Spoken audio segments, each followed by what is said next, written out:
Nice Kalinga partners. Oo nga, malaki na tayo. Ilang taon na yan? Madalaga na ito, sobra na 10 years? Oo. Ah! May umula ito siya. Ay, oo. Ano lang siya mga kanay-nice. Malambot parang yung kay Ana Jean. Ganyan yung ano ni Ana Jean sa puwit eh. O ganyan, malambot lang siya. Ano pong hanap buhay ni tatay? Na ano po yung trabaho? Ma'am, pag pinanggihay ila, pag pinangunguhan sa... Ito. Oo, wala lang trabaho nga. Ito mga kanay-nice, ito yung tinutukoy niya. Paggawa ng walis tingting. Ito yan. Yun, walis tingting. Sa maghapon tayo, magkano naman yung kinikita mo dyan sa paggawa ng walis tingting? Sa magkulop, sa kaadlaw? Akali na ito, nagkakuan man sito mga tulo. Tulo na silhig. Oo, tulo nga silhig. Binawi sa'yo yung asawa mo ng father-in-law mo. Gikuha kay... Morning po sa ating lahat. Subscribe po natin. Ednat Mundor. Kalinga partners mga kaibigan sa Samar. Northern Samar. Ayan. Salamat po mga kalinga. Thank you po Kuya Val. Salamat.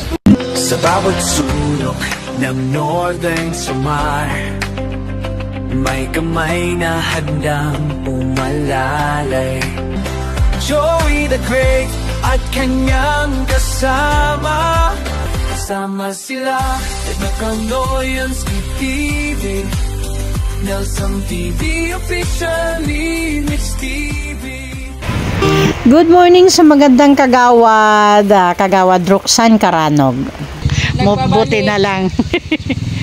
Sa labas yan dito? Sige, tara.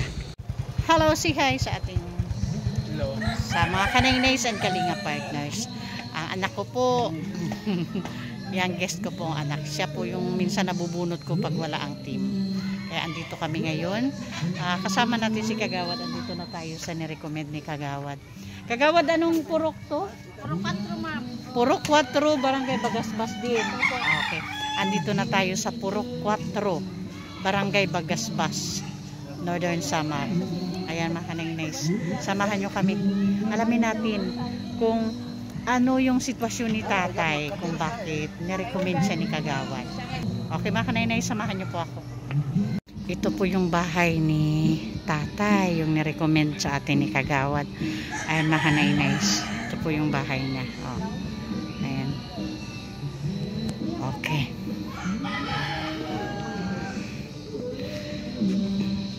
Maupay. Gandang hapon tay. Pwede pong may istorbo ka sandali. Nakaintindi ba si tatay ng Tagalog? Hindi po. Okay. Hindi daw po si tatay makaintindi ng Tagalog. I-translate na lang natin mga kanay-nice ha. Okay. Pwede ka istorbohon dali. Pwede ka istorbohon ka dali. Pwede sumulod tay. Pwede. Okay tatay. May mga katanungan lang ako tay ha. Opo, ano po pangalan ni tatay? Pablito Hiray.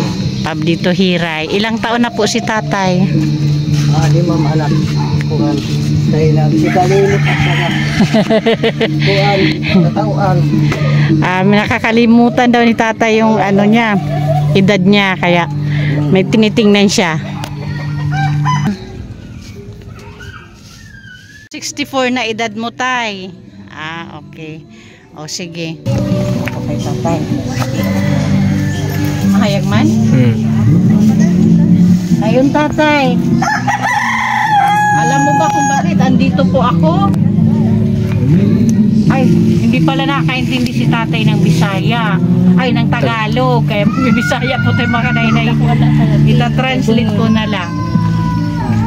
Maaram ka ba tay? Kung ano kay adiak yan na sembalay. Nano man kay adiak sembalay yan na. Pwede, limang rawa kaya ang bagong man na siya nabuhi. Naluluoy para sa ako. Okay. Ayun mga kanahindays, tinanong ko si tatay kung alam may idea siya kung bakit Hindi nandito ako. nakakatrabaho. O wala daw siyang idea. Nagtataka daw siya bakit nandito ako. Pero may nagsabi daw sa kanya na mayroon pwedeng makatulong sa kanya. Kaya andito ako siguro, sabi niya. O tatay, pakilala po muna ako ha. Ako po si Edna Condor. Member po ng The Great Team Waray noon.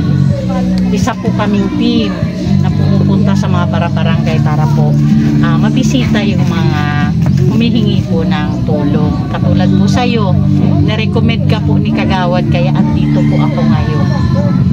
O ngayon tatay, ano pong hanap buhay ni tatay? Na ano po yung trabaho? Ma'am, pag pinanggihay la, pag pinangunguhan sa... Ito. Oo, wala na trabaho nga. Kuhan. Ito mga kaninais, ito yung tinutukoy niya. Paggawa ng walis tingting. Ito oh. Yan. Yun, walis tingting. Sa maghapon tayo, magkano naman yung kinikita mo dyan sa paggawa ng walis tingting? Sa magkulop, sa kaadlaw? Aknani na hitsuan, nagkakuan man siton mga tulo. Tulo na silhig. Oo, tulo nga silhig. Okay. Sa bugos na adlaw. Oo, sa adlaw. Kaya nakuha pa siton sa ato sa mga kalubian. Digan malira sa kay bata eskwela, puros ako dinhiman sa silid sa balay. Okay.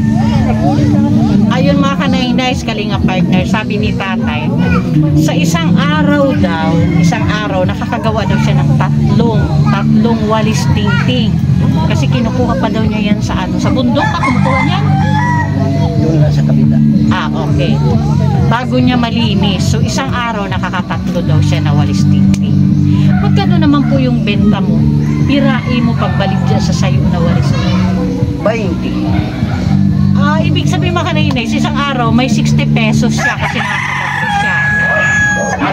Nabibili ba lahat yan? Yung tatlo na ubos pag binenta mo, ubos agad? Na babalyo ko bugas at saka kilo, 50 kilo. Duha man naman itong tag-on kami man nga tulo. Okay, yung isang kilo, doon sa tatlong walis tingting, nakabili siya ng isang kilong bigas. 50 pesos ang isang kilo ng bigas. So may natitira pa sa kanya 10 pesos. Yung isang kilo daw ng bigas, dalawang saing nilang mag-aama yun. Okay tatay Pabling, yung mga anak mo nag-aaral? Anong grade na po sila? Grade 9 to say mang grade 6. Okay. May nakuha lang ko na lang ilagas ko lang. Sa hotel siya ni taktulan niya ini. Hindi kan maiyak. Jadi po. Ay, ito na naghinutok na niya short siton. Masiul na liog. Si tatay daw ay dalawa yung estudyante. Mga anak mo to tayo ano? No. Grade 9 at saka grade 6. Yun daw yung inaalala niya. Paano niya? Ito naman alalay nga po ang pagbalong-balon, pagkaon nila. Yun daw yung inaalala niya. Paano niya matutustusan yung pag-aaral ng dalawang anak niya. Magpakakuan la man sira. Aram. Gusto niya talaga madire-diretso naman yung pag-aaral ng mga anak niya. Problema niya saan siya kukuha. Yun lang naman paggawa ng walis tingting yung inaasahan niya araw-araw. Tapos si tatay wala na siyang trabaho na iba. Wala daw nung mabangga siya, nagka-problema yung buto niya dito. Kaya yun na lang yung kaya niya. Ma'am nga, kaya ito pagbunggo siya sa scooter. Okay. Lapot nga hindi niya. Anak dighan na nabuntod abo ka kaya ani siya okay. Tapos may bukol si tatay, number 1 pa niyang, pangalawang pinoproblema pa niya yung bukol niya sa likod. Pwede ko bang makita yung bukol mo tay? Yan, ma'am. Kay dito tayo sa maliwanag tay.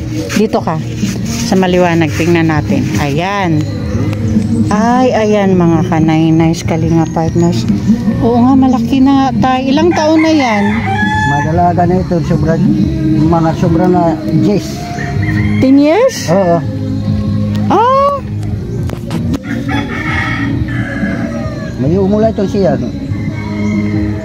Ay, oo, ano lang siya mga kanainays. Malambot parang yung parang yung kay Ana Jean. Ganyan yung ni Ana Jean sa puwit eh. Oo, ganyan, malambot lang siya. Oo. Kalinga partners, ito po yung bahay ni na tatay. Oh. Diyan po yung kitchen nila. Diyan po yung kusina. Diyan po sila nagluluto. No. Ayan. Tapos, oh. Open nga eh, oh. Tapos yan na mismo yung higaan nila. Yan na mismo yung higaan nila mga kanainays. Yan. Yan na mismo. Yan lang. Yan na yung higaan nila. Yan lang. Tapos hagdan na. Yun. Tapos yung nila, floor yan. Lupa talaga.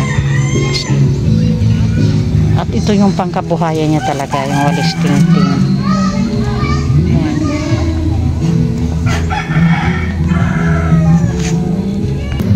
Umabot ka ba sa point na wala kang maipakain sa mga anak mo? Tuwaray ka maipakaon sa mga anak? Umabot ka na ba sa ito nga punto? Oo. Talaga? Anong ginagawa mo pag umabot? Pintatagan at siya panhimang kan. Humihingi ka na lang. Nagsusulok ak bagas, ano la. Ito, trabaho. May masak, nahatag la. Ilang taon na kayong ganito tayo? Sira na kang katuig na sabat Sobra na 30 anyos kami dito. Sa'yo ba yung lupa dito? Sa'yo ba yung lupa na to? Diri. Laki balay la kami siya din isin kay warak man siya to din ibablay. Parang pinatira lang kayo dito. Pero itong bahay sa'yo to. Ini? Opo, ini nabalay mo ini. Ko ini kali pa rin. Sa warak pa ka. Rin din. Mga binalyo kulat ini kay di aklat na ka. Asan yung mga anak mo tayo? Titina lakaw. Puro babae yung anak mo? Grade 9 at saka grade 6? Puro sila babae. Wala. So yun ba araw-araw pinapabaunan mo lang ng pagkain? May balon lang siya na May pagkain? balon kay ay taksayo. Grade 6 din nila sa bagasbas. Asay mang bantayan. May babalon luto la siya. Di ka Paano yung pamasahe nila araw-araw? Saan mo kinukuha? Cheese. Balikan aga kulog man siya na uli. Bay. So ngayon tay, ilang taon? Asan ang pala asawa mo? Asaan pala asawa mo? Kanyang asawa? Kuha sa amay. Binawi sa'yo ng Digdag pa nga ito, kabataan sa pagkuha. father-in-law mo. Binawi sa'yo yung asawa mo ng father-in-law mo. Kuha kay may diferensya na kasawa nga na nagpabulong na mo. Kawasan nga ni nga ibalik. Kita din nga grade 6 na suso pa ito na suso. Hasta yan nga grade 6 na So siya. anong balita? Na ipagamot ka? Anong balita? Na ipabulong na? Waray. Wara man. Oo nga waray nga din na siya ibalik. Waray na ibalik. Wala, dito patakhan eh. Mga dua pala katuloy. Kaya nasuso pa sa pagbayay.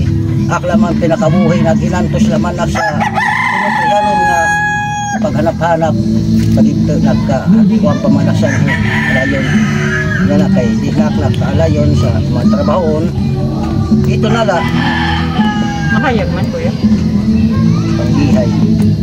Ayun mga kanainays, ayon sa sabi ni tatay, mula daw nung binawi sa kanya yung asawa niya ng father-in-law niya, yun na lang ginawa niya, yung paggagawa ng listing.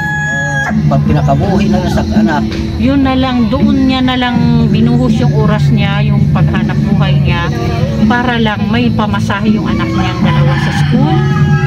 Kasi maliit pa daw yung mga anak niya nung kinuha yung asawa niya ng father-in-law niya. So hanggang ngayon, yun nga ang naging problema ng tatay kung paano matutustusan yung pag-aaral ng dalawang bata. Wala na siyang trabaho, hindi na niya na kaya magtrabaho. Problema nga Dahil yung problema niya dito. kuan lamang pag-aram. Kaya ang baho ko kung inira mga kinabuhi. Kadi may sira trabaho kay mag-ibabaruman. May laking pinaaram kaya baho ko. Tingali na ano laking atuan. Di ka maaram magtrabaho sa pinobre. Siyempre magtrabaho ko ang pagpabinata.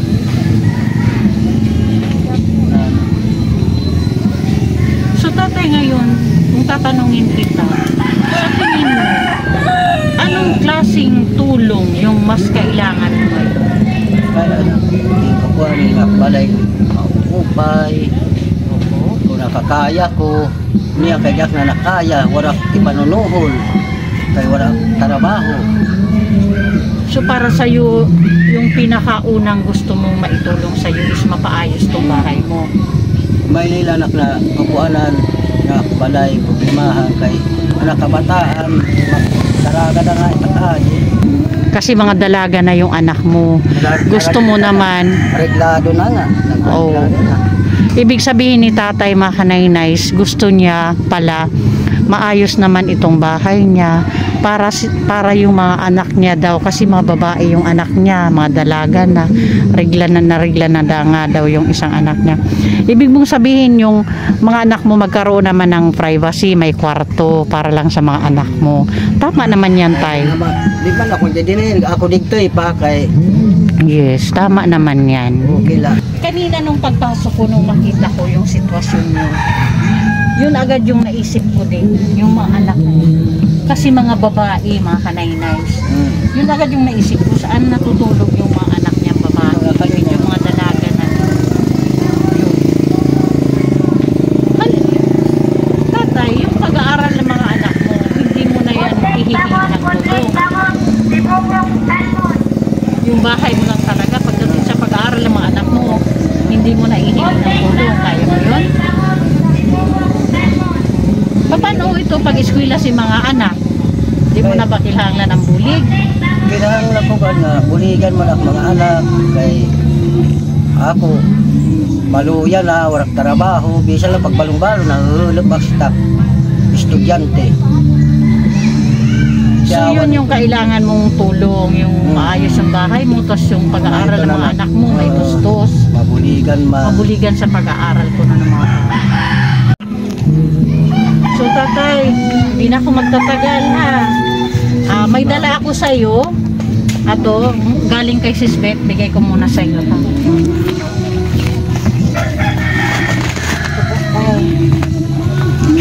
Galing po ito kay Sis Beth Jones, bigas po. Salamat. O Sis Beth, ito nakatira na naman natin si Tatay Papli.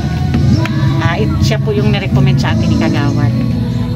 Bigas tayo. Anong masasabi na yung sugarong kay Sis Beth sa bugas? Kay kung ano ininiya ko, hatag, kung ano la. Hatag po. Ano po yung masusugan? Sa karagkasugaron, sa naghatag sa bugas? Pwede ka magpasalamat po. Oo, God. Pasalamat akit sa kantin. Didi po sa cellphone. Pasalamat salamat yung itagan pagkaon. Ayun Sis Beth, salamat ko no. At kay Pabling, ipalit mo na malalatig sura ha. Salamat. Pasensya na, mula to na pugot sa kuan. Taka. So ayun, ganito tay. Kung halimbawa may sumagot agad sa iyong kahilingan na mapaayos itong bahay mo, tapos doon sa tulong na hinihiling mo para sa pag-aaral ng mga anak mo, babalik po agad ako dito sa iyo ha. Kasi yun po ang proseso namin. Pag mayroon akong willing tugunin yung kahilingan mo, yun po yung time na babalik na po ako dito sa bahay ha? Ayun mga kanay-nays, thank you kay Kagawad. Yung Kagawad kasi dito, napakataba din ng puso. Napakataba din po ng puso ni Kagawad Roxanne. Gusto niya rin po matulungan yung mga kabarangay niya. Kaya po niya ito ginagawa. Thank you Kagawad Roxanne Carano. Saludo ako sa iyo. Ayan mga kanaynays and kalinga partners, pakita ko lang ulit sa inyo yung tirahan ni Tatay Pablito. Ito po yung labas. Butas-butas na din mga kanaynay sa labas kung nakikita nyo. Tapos lahat naman light materials yung ginamit sa maliit niyang bahay. Sa kanyang kubo. Silang tatlo nakatira dito, yung dalawang anak niya. Dalaga na yung dalawa. Ayan. Yan lang po yung higaan nila. Yun po yung sinasabi ni Tatay Pablito na gusto naman niya malagyan ng kwarto para may privacy daw yung mga anak niya. Kasi mga dalaga na, niririgla na nga daw yung isa. Yun lang yung sitwasyon nila. Yan. Okay lang daw kung maliliit pa, pero mga dalaga na daw. Hindi na rin siya siguro komportable na magkakatabi lang sila matulog dyan. Kaya yun yung ano ni tatay na makwartuhan kahit papano yung bahay nila. Siyempre mga kanaynays, gusto ko lang mag-thank you sa ating kagawad ng Bagasbas na napakalaki ng puso para magturo o mag-recommend sa atin ng mga pwedeng matulungan. Thank you kagawad ha. O sana. Yes, deserve. Oo, nakita ko deserve naman talaga. Solo parent, senior citizen. Oo. Thank you kagawad ha sa tiwala at sana marami pa tayong mabisita dito sa masusunod na araw. Oo, thank you sa ating kagawad na wala din ibang inasam kundi ang makatulong din sa mga kabarangay niya. Okay, thank you po sa ating mga sponsors na palaging andyan para makiisa sa ating advocacy dito sa Northern Samar. Manay Terry Anderson, Ma'am Hawaii, Sis Beth Jones, Miss Erin Debbie, Kalingap Vlog, Grace, Hangkay Ima Vlog, Sis Marcelina Fedorowicz, Ma'am Sally Nagan, Sis Claire Azar Malinica, and Ma'am Beverly Prinso. Thank you po. Pasupport din po ng ama ng Kalingap, Kuya Val Santos Matubang, at Idna Vlogs and Kalingap Rab para po sa patuloy na paglingap.